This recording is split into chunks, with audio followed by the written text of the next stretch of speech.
Hello, and welcome to the How to Exit podcast, where we introduce you to a world of small to medium business acquisitions and mergers. We interview business owners, industry leaders, authors, mentors, and other influencers with the sole intent to share with you what it looks like to buy or sell a business. Let's get rolling.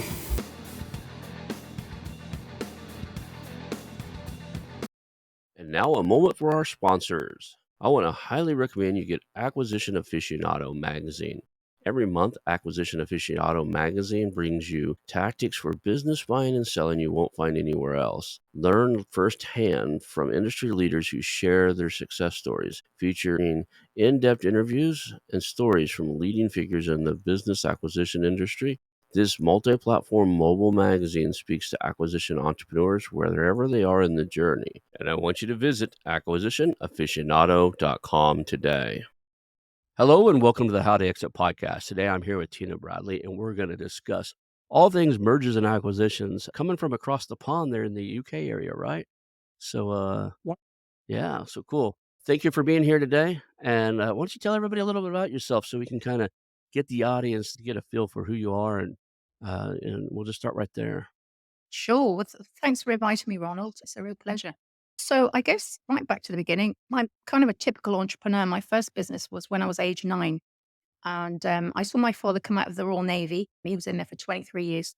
And then he was looking for a side hustle. So I saw him try these different kind of small businesses, fail, try again, fail, and so on. And I kind of got the business bug from that age, from about the age of 9. And I set up my first little business, which was basically I saw my mother and sister could bake really well, do simple baking, cooking for parties. So I kind of wheeled them in and got them cooking. And I hand wrote a load of leaflets, put them out to their neighbors. And that was kind of a little business that I had at 9. Moving on from then, I mean, I left school at 16 because I was really, really keen to make my own money. So that's what I did. And I got involved in multi-level marketing and all sorts of different things like that. I actually went to university as a mature student in 1997, just to prove that I could do it. But still very keen to, I think I'm pretty much unemployable. I'm a typical entrepreneur. And then from then, I helped build an animal charity, animal sanctuary. That's one of my passions, animals. And also been involved in lots of different businesses, mainly online. I had about 200 different monetized websites at some stage. And then some worked, some didn't, some made money, some didn't. Offline businesses as well, various ones. And then I got into M&A about 4 years ago, 4.5 years ago now. And game changer really for me, and not doing all this startup stuff. When we all know kind of the growing pains and aches and all of that with that. So that's what I started concentrating on was M&A. And I was looking to be agnostic, kind of the first year. So I was getting to know my trade, finding out, about how things worked and look at lots and lots and lots of different kinds of businesses. And then I focused on health and wellness, hair, beauty, wellness, self-care, that kind of industry. And that's really where I sort of acquiring a kind of a group. So that's kind of brought you, I don't know if that's too quick, but that brought you right up to, up to recently. And then obviously I exited that group. Awesome, awesome. So early entrepreneur, I think I'm in the same boat as you. I was what I refer to jokingly, kind of hustling as a kid, selling anything I could find to sell, and bringing the erasers and stuff. I would go in town with the parents. We lived way out in the country, growing up from fourth grade on. But you know, I tried to go work with my father, who was a entrepreneur, painting houses and doing remodels. Told me I was too young, so when he would go to work, I would take the push mower. We lived 5 miles from town. I would take the push mower and just walk it into town and go door to door and see if people would let me mow their lawn. So I worked with him for years. But yeah, it's a lot of entrepreneurs are one of two things: either accidental entrepreneurs, meaning that they were an employee, they were doing something on the side, it started taking off, and they started doing it full time, or you're just natural born entrepreneur and you can't do much else, right? I've had W-2 jobs. They usually last a year or 2 before I tell the CEO what I think. We are unemployable completely. It's both a blessing and a curse. I still have the startup bug occasionally. There's still certain things, if I can't find it to buy it up, my goal is, or my desire is to build it. You still find that occasionally? Where you're like, "Man, there's not one in the market. I should probably just go start this thing." Yeah, tempted. I mean, I've set up a consultancy now, so you could call that a startup, I guess. It's got all the same, processes of the website, building up, building your brand and all that kind of stuff. So yeah, I guess I am doing it again. Yeah. My wife wanted me to buy her a particular type of business. She's in the food trade, and there's just not one around here. It's like, hey, it's not that expensive. It seems to be a pretty profitable market space. It's in the food truck type of scenario. But I was like, let's just, if you really want to do it, run the numbers, show me the numbers, and we'll just build it. And Yeah. so now I'm in another build a startup type of thing, just because there's none for sale in that space she wants to be in. There is You a certain amount of excitement though. When you start something, brand new, there is, kind of excitement to it. As an investor, you and I are both been around long enough to know that as an investor, you're supposed to be seeking out what's called asymmetrical risk, right? Where the reward is way worth more than the risk. And if you really look at the statistical numbers behind starting businesses, it's not asymmetrical as you would probably need as a normal investor. You have to be pretty risk inclined. If you're realistic, problem is most entrepreneurs aren't realistic. They don't want to look at the long-term statistics. They always think they're the chosen one that can to do that repeat, you know, 1 in 1,000 win. So let's talk about, like, you got into this space 4 years ago, you made some acquisitions. What did those look like? Because 'Cause we're gonna lead up to your exiting those. What did the acquisitions look like? What type of deals were they? Okay, so I focus, as I said, I kind of was agnostic, and then I thought this isn't working for me. I'm kind of all over the place. So I saw that there were a lot of hair and beauty salons that were available and pretty cheap. And I thought, instead of looking for kind of the deals that are making a million EBITDA and whatever, why don't I just acquire lots of little hair and beauty salons, kind of with the turnover of about 500,000, and then just build up kind of a group of those. The thought behind it was, wait 5 or 6 years, build up about 20, and then exit either through private equity or something like that.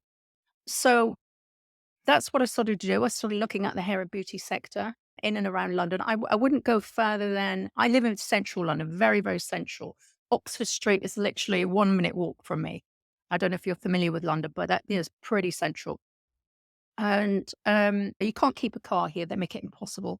So I wouldn't, I wasn't looking at anything more than an hour from central London on the train.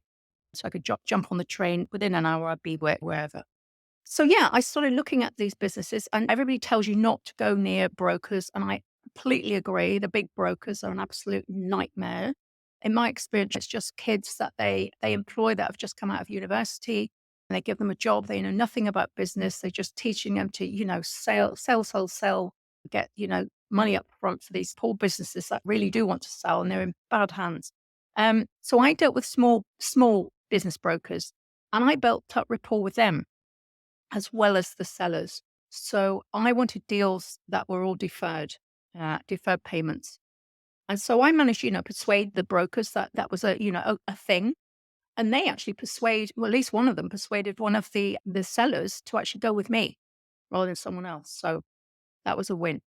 That's interesting. I haven't looked at the hair and beauty space. I have kinda started looking into the nail salons because 'cause they're just cash cows.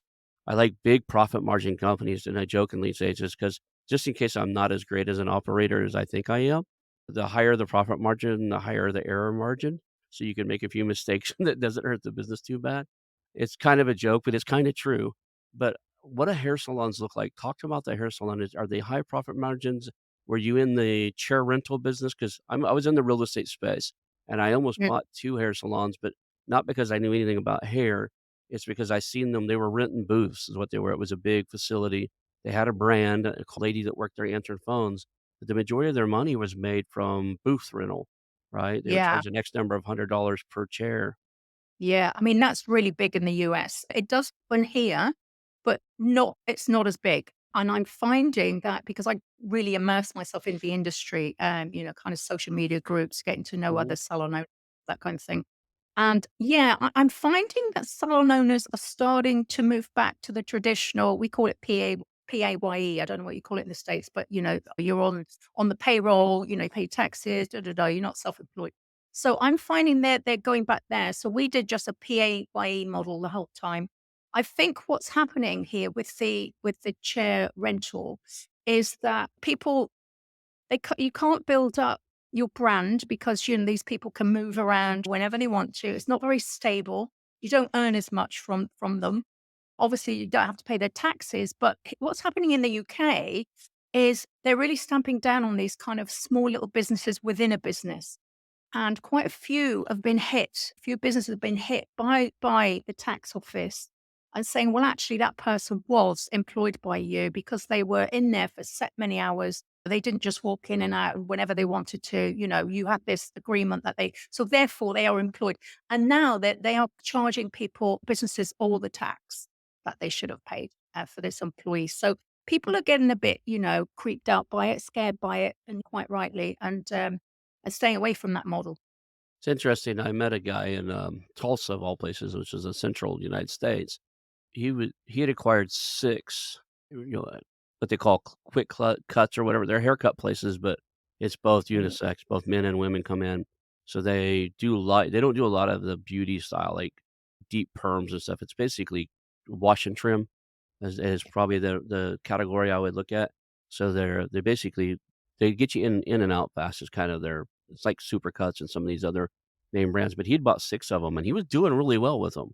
And I was curious, and he wasn't in the booth rental business. That's the one thing I thought he was an outlier because all the people cutting in his places, they had benefits and they had W-2 jobs, and that's the reason they were there. They just were tired of renting a booth and trying to figure it out on their own. So it's an interesting model. Is the profit margin on a hair salon pretty decent, or It should be 20%. When I took over these salons, it wasn't. So we made sure we brought it up to 20%. The problem with these salons is, they're very fragmented, obviously. There's Mhm. lots of owner operators there. So I didn't look at owner operator businesses. I just looked at businesses that actually have managers already in. Because usually when you lose the owner operator, you use a massive amount of, all the clients and everything else. So kind of so that narrowed down the field. Yeah. But, when the owner left, because that's obviously what they want to do, they didn't take a huge chunk of business with them. So interesting is I did the marketing plan for a young lady who had a hair salon business and helped her get a new loan to expand into a new location. I was a marketing coach back then, doing business coaching and marketing coaching. So I helped her do her marketing plan and her business plan to get a new loan, get her moved. She did sell. She exited it in 2 years or so.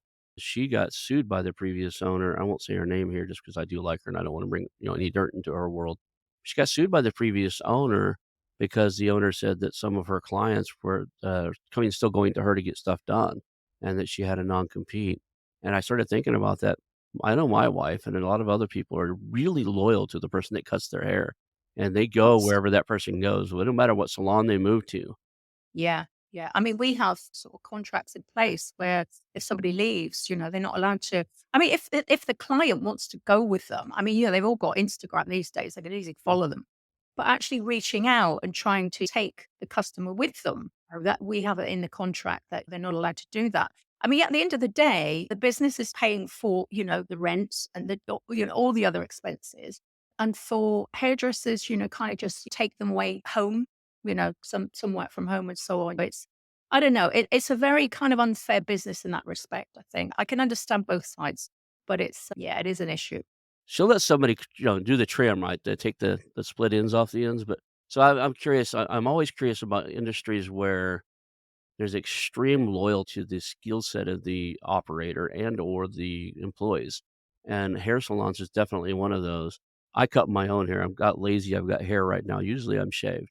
Just got lazy and haven't clipped my head this week. But prior to that, I don't ever remember. I'm prior military too. Like I just walked in to wherever the barber was and said, "Cut it shorter." Yeah. But I know that it's not the same with most other people. Anybody with vanity and anybody with some sense of vanity, because I do not apparently have that, and most women, right? Most female really, and we put so much stock in that.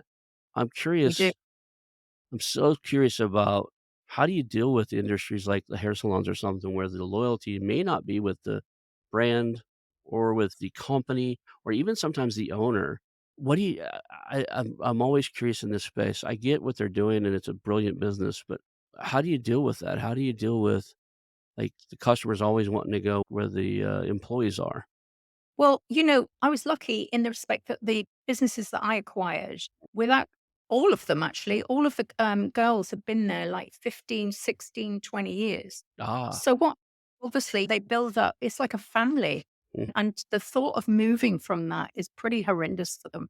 So, you just make sure obviously, they're paid well, we always pay them a basic plus commission, perks, and all this kind of stuff. So you just make sure that they're very happy where they are, that they're amongst family, if you like. But, and the thought of leaving that family is just awful to them. They just wouldn't even consider it. So what I'm hearing is that culture is critical Yeah, inside of that small environment.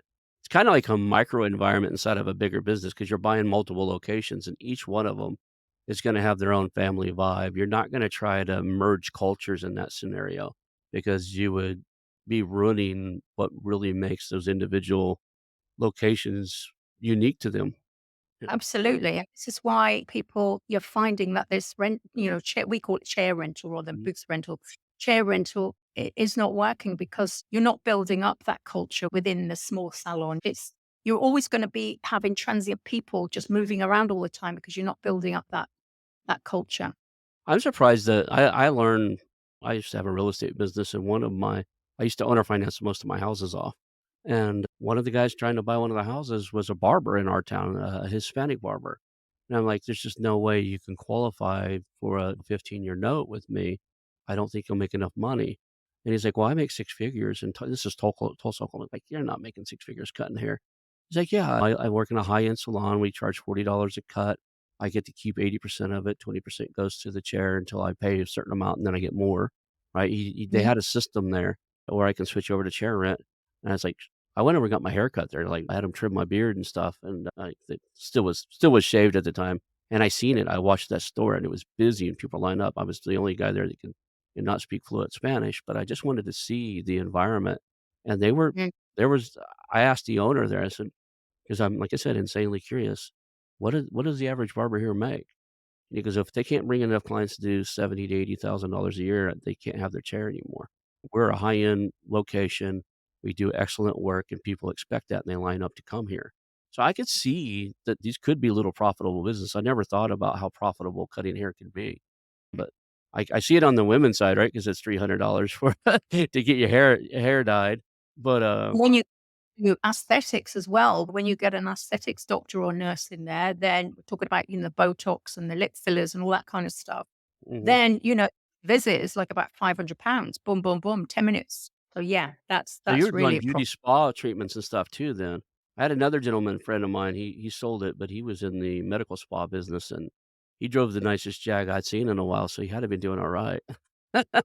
very, very cool business. I mean, in the UK, I mean, London, I can walk to, gosh, I live near Harley Street. So, Mm, I mean, there's hundreds and hundreds. It's very, very competitive, but I mm. think that's going to go well soon because, again, the government's stepping in and they're going to stop people. MVQ is kind of like a qualification in the UK, non-vocational qualification, it's called. And at the moment, they're letting people with just a couple of years' experience just go and inject people in the face, which is going horribly wrong.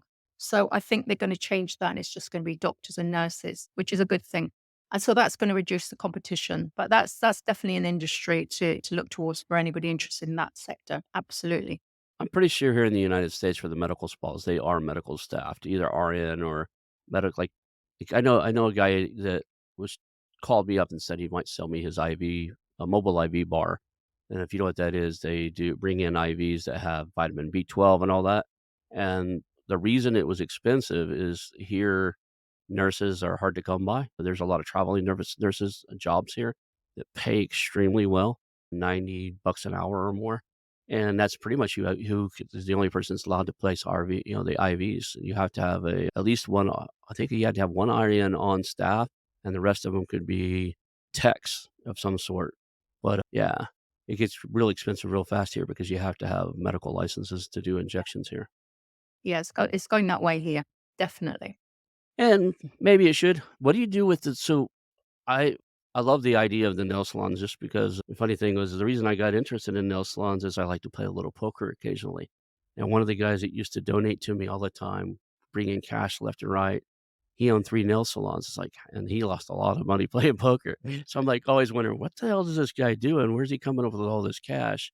And it turns out he owns a nail salon. Then I started looking at a few of them, and The problem with the nail salon side anyway is it's mostly a cash business, Yeah. and it's hard to find one with clean books and clean taxes, and I don't wanna induce any more problems into my life than I already have, so I had to stay with that. Did you see a little bit of that in the hair salon when you're evaluating these companies is they say, "Well, here's what's on the books," and then they try to tell you it makes a lot more money over here that doesn't make the books? Yeah, absolutely. I mean, within the salons, we had a beautician who did nails, massages, facials, pedicures. Mhm. I did look at nail and, I was interested in anything in the health, sorry, the wellness and self care business. So I looked at quite a few nail bars, and yeah, there is a cash thing. I think that's going to change because they gradually get rid of cash. But I would just say to them, look, this is what's on the books. If I went to a bank tomorrow, they would not lend me any money based on what you're telling me here. I'm sure it's absolutely true, but that you can't have it both ways. You can't, have all this cash and not pay tax on it and then expect when you sell your business to get the full amount. So that was kind of I didn't get those businesses, but that was, my kind of offering to them, you So, know. I'm really, really against getting away from Yeah. cash, and the real reason is the only person that's truly pushing that are governments and banks, and the banks are motivating the governments to push it. Yes. If I pay you in cash and I hand you $100 bill for your services, and you go it's still $100. And when you go to pay the guy at the market for his farm fresh fruits and vegetables he grew for you, and you hand him $100, it's still $100.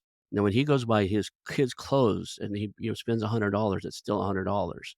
I come to you and I give you on my credit card, and I give you $100, you lose 1.5 to 3% of that, so you get Yeah.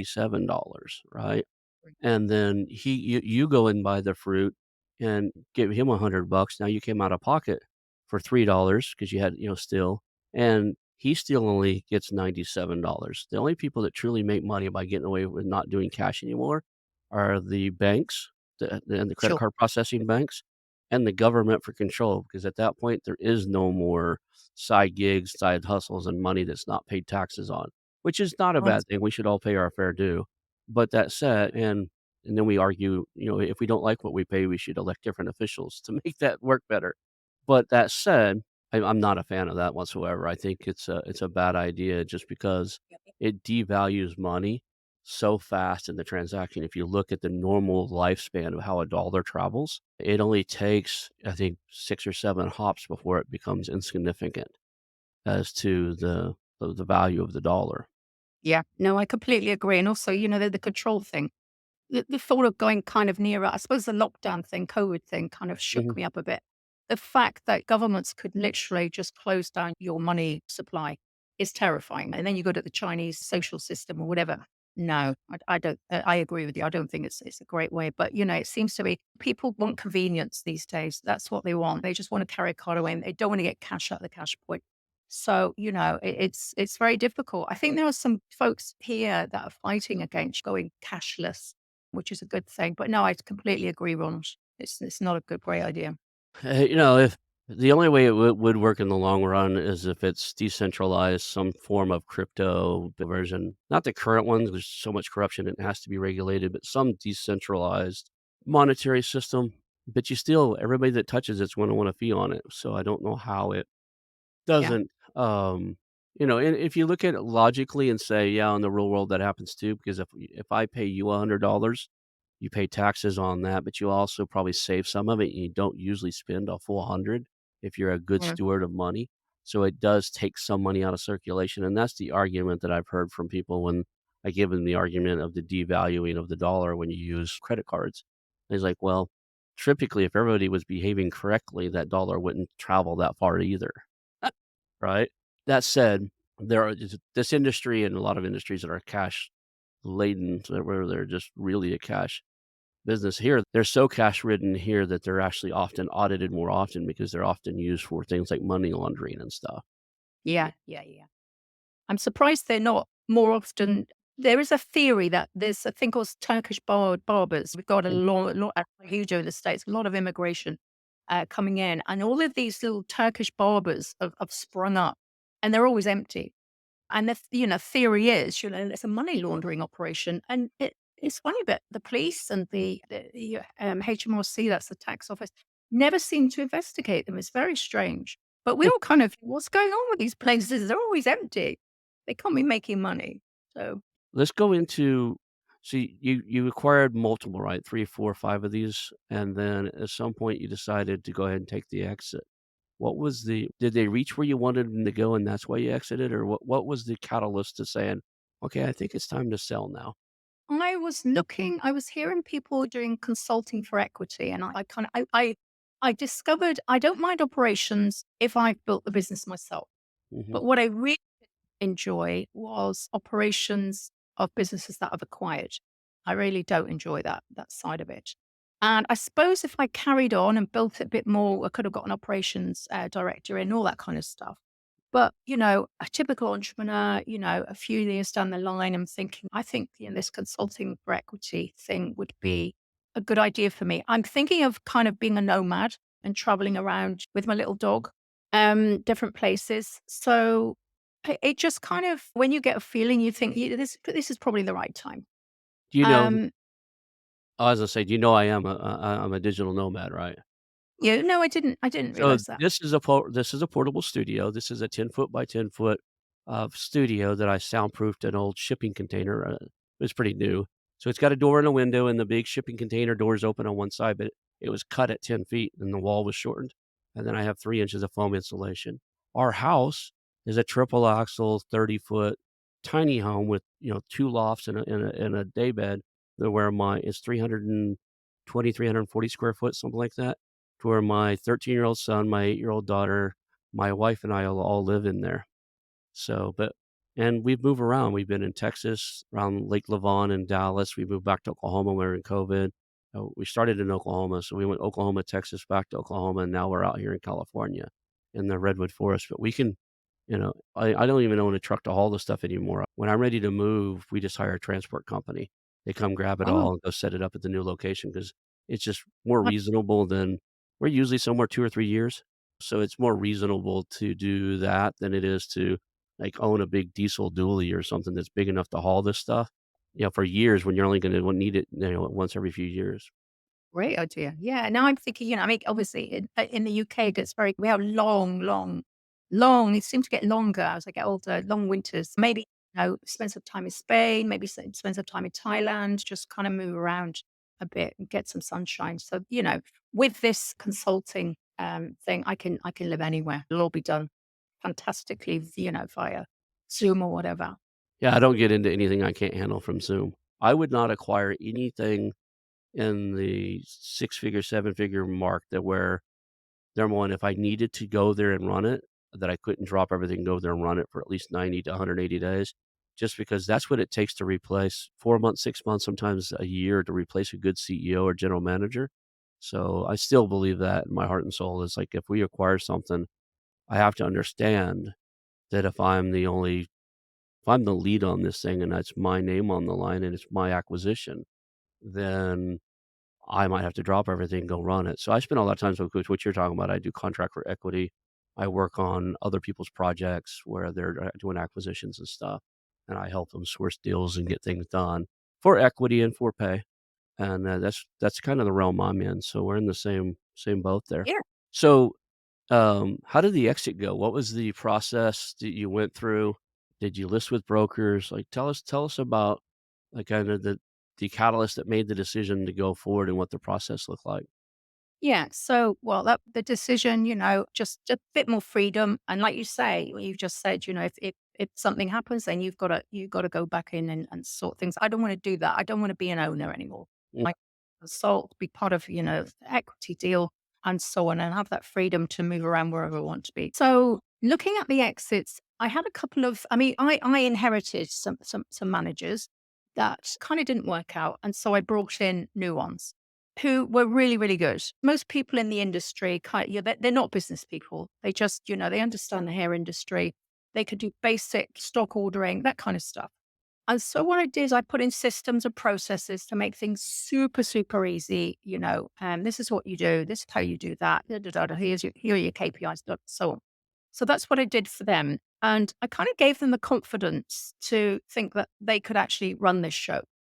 And that's what I did. I said to them, it was management buyouts, basically. I didn't go for any brokers. I didn't list it for sale outside. I just said, you can do this. I've shown you how you can do it. Everything here is in Google Drive, everything you need, manuals, everything. Mhm. You could do it. And that's it, just giving them the confidence to think, "Yeah, yeah, I can. It's not I don't need to be just a manager," because they have this real fear. A lot of people don't know about business, have this real fear, of taking something on and the responsibility and, it's terrifying. So I think it's that rapport again, just building up their confidence, and showing them everything's in place. I always say to them, I'm still available. Give me a call. You need any help with anything. I'm happy to help anytime. Now on the management buyout, did you do a structured deal where you're paying you over time? Yes. All deferred payment. Yeah. Yeah, so Yeah. now they have both the world that they own the business, and if they get themselves in a spot, you have a vested interest in seeing them succeed, so that's the best way to enable a manager buyout is say, "Look, yeah, I want you to buy me out. We're gonna do this over time. I have a vested interest in that you succeed, you grow, and you continue to prosper. Otherwise, Yeah. you're not gonna be paying me back." And that's a great I'm a big fan. Here in the United States, we do a thing called, ESOPs, employee stock ownership programs. And I think it's an awesome way to get the employees to have some ownership in the game too. The managers typically end up owning more shares than the individuals do. In those situations, it's done by salary. But I'm a big fan of the employees taking and understanding ownership in the company. We Um, have a similar here, I think. I can't remember the name it's called now, but yeah, but I just went straight to the managers. I thought I didn't want to complicate things yeah. with all of them. I just, because it was new for me too, doing this management buyout. So I just, I thought, well, I've trained you. I know what you're capable of. I know, you can continue this business, not run it into the ground. And you got me on the end of a phone as well. So it was kind of win-win. Also personal guarantees, obviously, put those in place as well. Now, did you ever think about doing, what I used to refer to this, I don't know if I coined the phrase or one of my guests did, it's called acquire to retire. So, what he was doing, and I nicknamed it this, I think I'm the one that nicknamed it on the show with him, but he was acquiring companies doing what you were doing, but when he did the seller finance, when he sold it off to the general manager, he would sell them 70% and stay on Okay. as a board member. So now he got to focus on buying new ones, getting a good Yeah. manager in place, training them and overseeing that manager, selling them 70%, and then he gets a 30% dividend from that business, and he goes buys another one. So, that was Cool. one of the ways because he wanted to stay in the industry. You may or may not have wanted to be in the industry anymore. But, it also gave him kind of he built his own board with some Mm, of those managers, so now he just does board calls. I teased him, I said, "You're" are because he's buying more now. I was like, "You're doing the acquire to retire." And, it's like a lot of people, sell to retire, and you're going out and buying more business so that your retirement is there. But yeah. I said he buys good running businesses in his space, make sure that, find somebody usually at the company that would be a general manager, puts the systems and processes like you did, where everything's documented, everything's whatever, and they could, because a lot of them are afraid of doing the taxes and what all the, Yeah. other stuff, the lawyers and all that. He's like, "All I do is I build all that up." I say, "Here's your attorney, here's your tax person, here's this, if you need to change them, come talk to me because we're using the same person for all my other businesses." Right? But other than that, you own 70% of it at the end of your acquisition, and he sells them off. And I thought that was brilliant because now he gets Absolutely. to spend the minority. It's the asymmetrical risk thing I was talking about earlier. He got money out of all of it. But he gets a retirement income off his holdings. No, fabulous. Like it. Cool. So let's build the ideal customer for you now. Who is it that you would love to do the consulting for equity for? What do you bring to the table, and what is it that you would like to do for these companies? Sure. So I'm looking at small companies, turnover 500K up to 5 million. Companies that are stuck. I found a lot of companies that was, stuck at a certain level and don't know how to progress from there. Companies that need turning around and also companies that want to prepare for exit. Mhm. So it's not me, I'm building up a very, very capable team and I don't get involved with anybody who hasn't been in business for considerable amount of time. I get approached by people who've been in the corporate life, do consulting and so on, and that's not what we do. I want someone who's been in the weeds, who's done, been there, done that. You can talk to businesses on the same level rather than someone who's been employed by a big corporation. So that's the kind of person where, as I said before, I was always looking at, London and the surrounding area, but now it's worldwide, digital nomad. We can go anywhere. So that's the kind of businesses that we're looking to work with at It's the moment. interesting. I take a little bit of different approach because I don't mess with turnarounds. You have to be in business a long time. And what I'm Mm, always looking for is you've heard this word acquisition, and you know that growing your company through acquisition seems like a good idea, but you don't know where to start. Like I'll yeah, come in, I'll source the deal, I'll help you build your buyer's profile, I'll source the deals for you.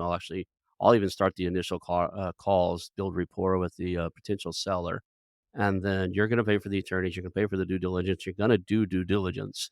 These are corporate to corporate mergers and acquisitions. Like you're going to pay for the due diligence.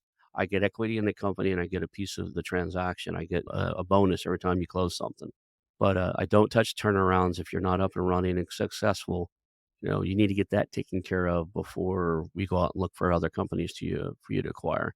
I had one gentleman, I just had to look, you just told me you're running your company down. I'm not going to help you acquire other businesses to put them on your help. trajectory. You need to fix your Yeah, trajectory first, right? And, if you can show me absolutely. your sometimes the business owner can show you what, "Look, if I acquire this, it would fix the problem," because they've identified their key source of the problem, and maybe an Mm, acquisition would be the solution. But cool. often, it's not. Often, it's the industry changed and they failed to adapt. So, Yeah. No, I mean, I've got a brilliant turnaround expert, as part of the team. So that's why I would never touch turnarounds before. I would never touch distress. But, I'm fully confident that this person, he's got so much experience in it and lots of success. So are you currently do you have slots open right now? So, if somebody's listening to this right now, they fit that. Are you open right now for taking on new ones, or are you getting pretty full up? yeah, no, open for just getting started really, because Mm, I only exited last month.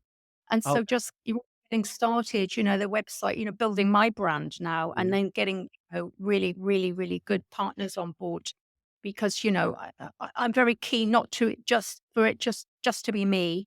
I want some excellent partners on board. So I'm looking for people who've got great success stories with turnarounds and, scaling and all that sort of thing, as well as obviously companies that need that.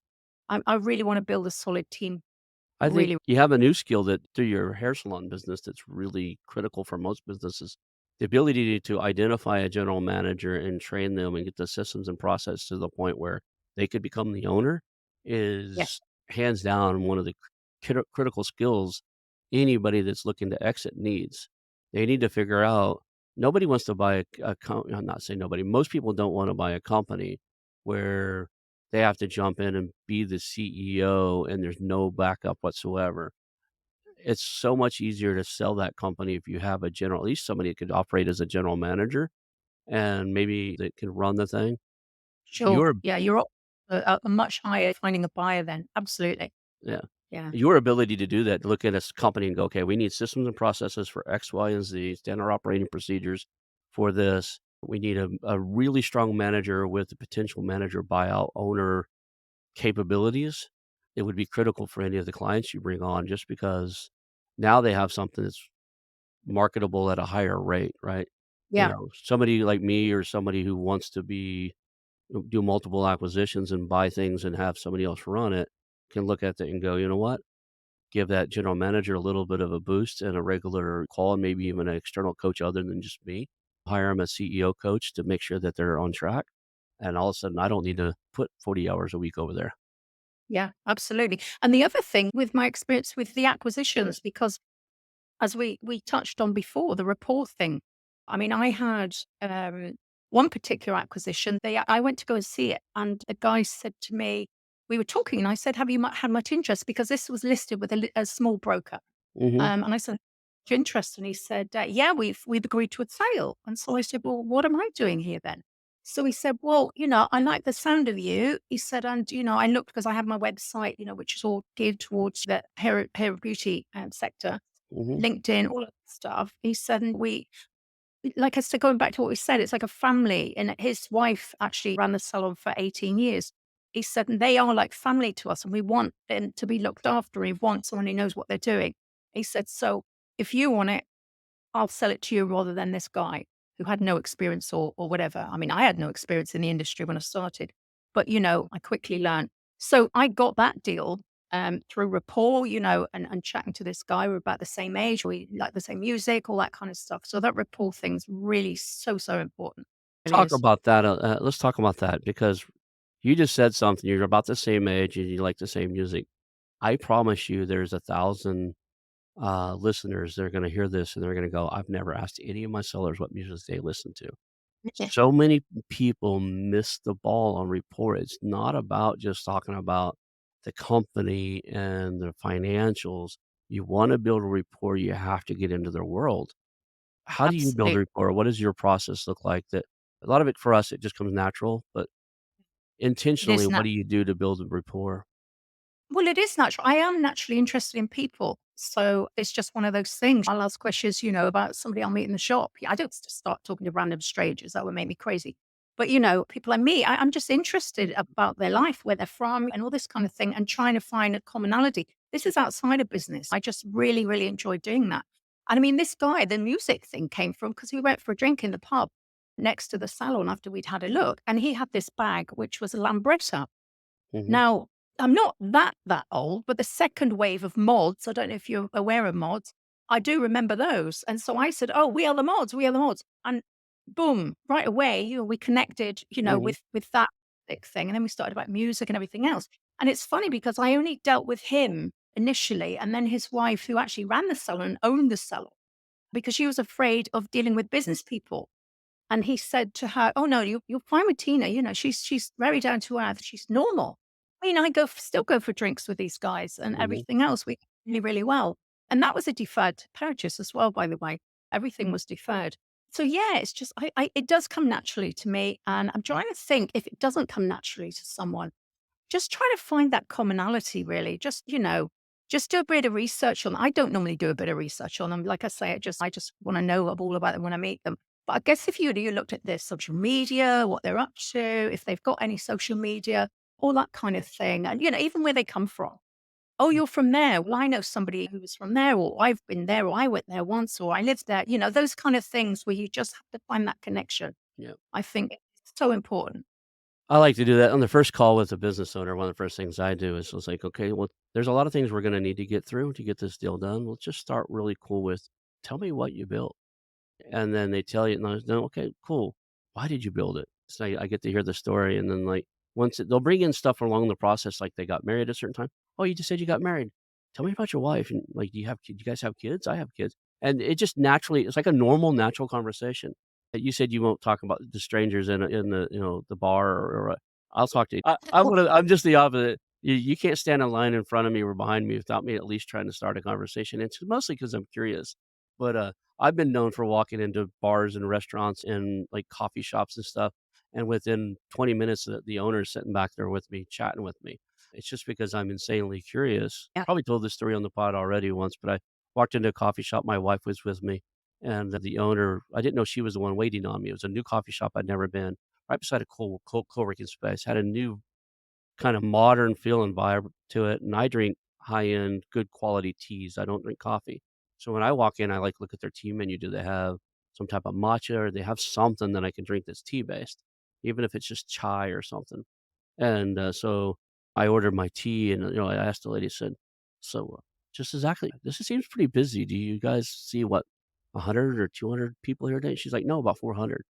It's like, "Cool," and the next thing I know is, like, when we were chatting, I was like, "You know what?" I told her, I said, "If you get a moment, like, if it's not too busy, come hang out with me.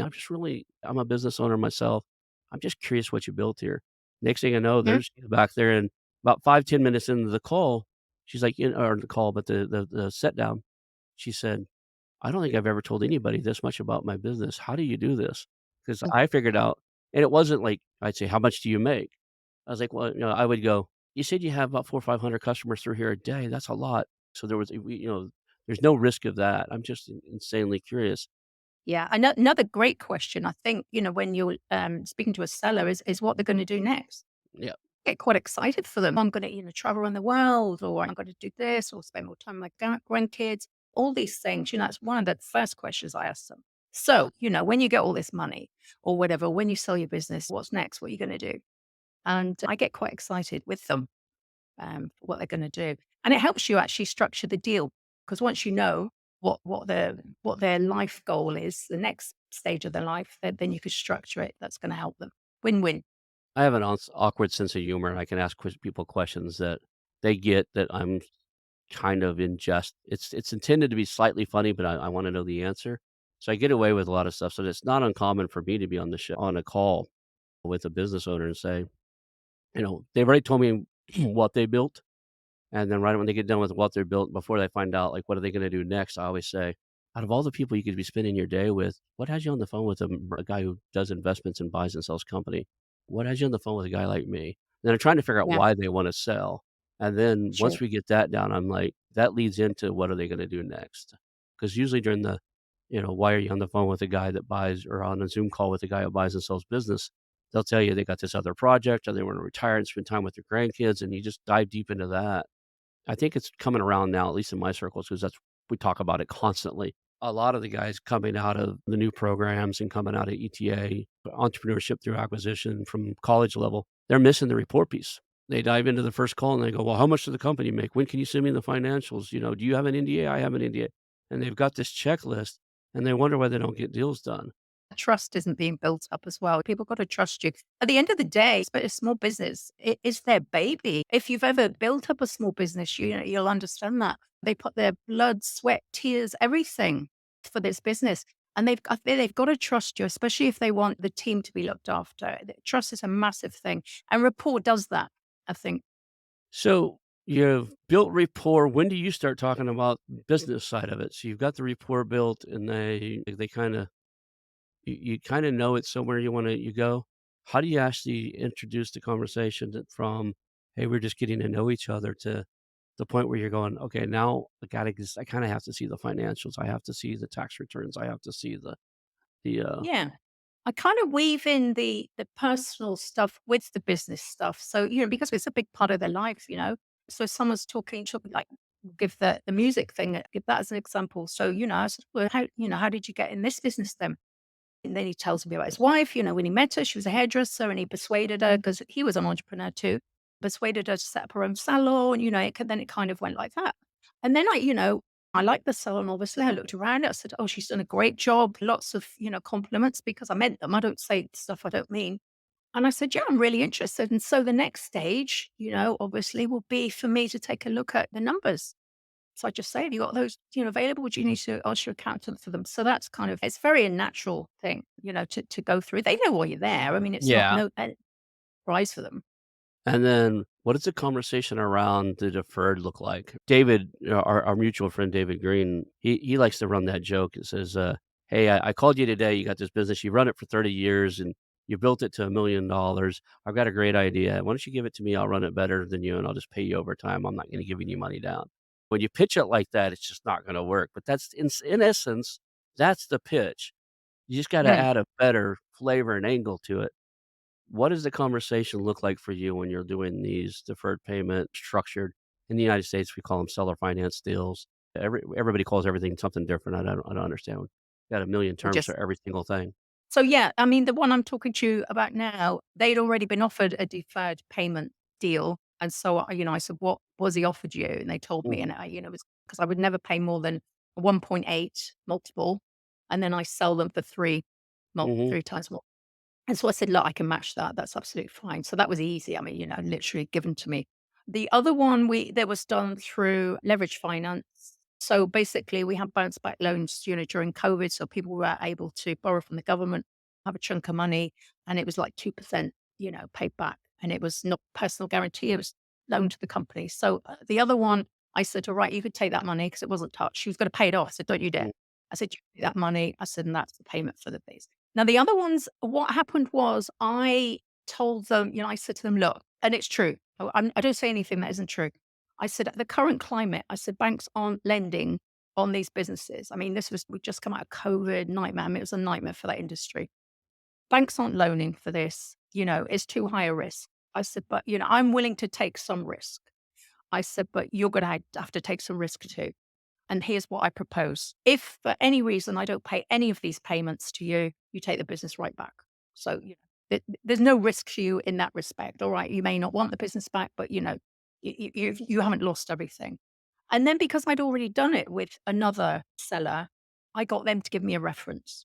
So I got to speak to the next one and then speak to the next one and so on. So that's kind of how I did it. I said, if that's not something, and I always say this to people, if that's not something that's, palatable for you, what I suggest you go with a broker. Please don't pay them any money up front. Go with a broker, put it on the market for a year or two. I said, and if someone's got a big bag of cash they want to give you, I said, fair dues, good luck to you. Take that. Take their hands off. But most people don't want to wait 1 or 2 years. They kind of have decided already now I want to sell my business. So, it was always no, no, I'll go with you. So that's kind of how I did it. That's an awesome approach. What does it look like now to reach out to you? I know you're still finishing up the website and you're changing some stuff over, but if somebody hearing you today and said, "You know what? I have a slight turnaround. I'd like to, get some help getting moving back in the right trajectory, and I would like to maybe acquire some other businesses and learn and be beside you, Tina." How would you want them to reach out to you? What's the best way to contact you? Oh, I guess on my website, sorry, my email. I think I gave you my email. Yeah. I've got linked. Well, I usually accept any connections as well. I can give you my mobile number if you like. I mean, I don't know if that's sensible to give it out on the internet, but yeah, happy to hear from people. You're more welcome to give out anything you want. I have your for what I have to put on the show, I do have your email address. You want your LinkedIn on there also, or Yeah, that would be great. Yeah, yeah, thank you. But yeah, I'm happy to help you. I don't want to be an owner, but you're more than happy to JV with people, get people over the line, and especially if they're in the hair and beauty industry, show them all my systems, get things running, build up a group, because I've done it. So yeah, that'd be a fun one to do too. You could actually help people, do a consulting for equity on your behalf and help them do what you've done with the multiple salons to bring in yeah, that general manager to sell it to somebody and to keep that family together. well, You could carve off a whole niche of the market just doing that with the hair salons, and you could do it all over the world because you can do it from anywhere that has a Zoom. You're just coaching at absolutely. the point. So brilliant. Yeah, So last question I always ask everybody just to make sure that we get your key points across. If somebody only could remember 1 or 2 things a day, what would you want them to remember from this interview? What would you want them to walk away with? rapport is very, very important. And if you haven't got it naturally, then try and build up because it is a skill. Try and build on it. Some people, like you say, have naturally got it, but build on that absolutely. People sell to people they like, and people buy from people they like. That's the way it is. You don't need to go for these massive big companies. Maybe that's a good idea, but if you're finding it difficult, just build up. Small ones around about 500,000. Build up a few of those. So that would be the key ones, I guess, and never give up, obviously. I mean, that we all know that one, but, I think my father taught me that, watching him go through several businesses until he found something that worked for him, which he kept until he died. Yeah, never give up. Awesome, awesome. Well, thank you for being here today. I wanna make sure everybody knows how to reach out to you, so we'll get that out there on the show notes, and it was awesome to have you here and learn from you, and I look forward to, seeing you on the different calls we're on and to seeing you succeed in the world and, helping you anywhere I can. Thank you so much, Ronald. Thank you. Thank you so much for inviting me again. Thank you. I enjoyed it Awesome. very much. We call that a show. Hold on for just a second. I want to announce our new channel partners, the ITX Marketplace. Since 1998, ITX has created $5 billion in value by selling more than 225 IT businesses in 20 countries. ITX works exclusively with IT-enabled businesses generating between 5 million and 30 million who are ready to be sold, and M&A decision makers who are ready to buy. For over 25 years, ITX has developed industry knowledge that helps determine whether a seller is a good fit for their buyers before making the match. ITX Mergers and Acquisition Marketplace we have partnered with has a proprietary database of 50,000 plus global buyers seeking IT service firms, managed service providers, Microsoft service providers, software as a service platforms, and channel partners with Microsoft, Oracle, ServiceNow, and the Salesforce space. If you have an IT enabled business you're ready to sell, I want you to visit the itexchangenet.com/marketplace. How to exit. That link will be in the show notes. Visit them now.